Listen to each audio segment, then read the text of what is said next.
শুনে রাখো বন্ধু তারা, এই জুলাই ততদিন, এই সরকার যতদিন, এই সরকার শেষ, ৭১-এ ফিরে যাবে আবার কিন্তু বাংলাদেশ। প্রিয় বন্ধুরা, আমি একটি কথা আমরা বলে যেতে চাই, হয়তো আপনারা বুঝবেন আর খুঁজবেন।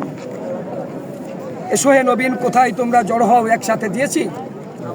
এসো হে নবীন কোথায় তোমরা জড়ো হও একসাথে, রুখে দাও সব অন্যায় অবিচার, আমরা প্রবীণ আছি তোমাদের সাথে, ভেঙে ফেলো সেই লোহার জিঞ্জির, যেখানে আছে দুর্নীতি, গড়বে তোমরা এমন দেশ, থাকবে না স্বজন প্রীতি, ভালোবাসবে এই দেশকে, ভালোবাসবে এই মাটি, এ যে আমার প্রিয় জন্মভূমি, সোনার চেয়েও খাঁটি।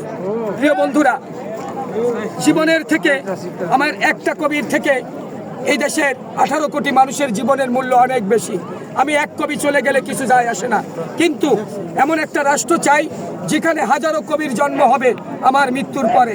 সেই কবিরা যেন তাদের জায়গা থেকে দেশকে কিছু দিয়ে যেতে পারে, আগামী প্রজন্মকে। দেখতেছি জুলাই যে আমাদেরকে যেই আপনি যেই জুলাই আমাদেরকে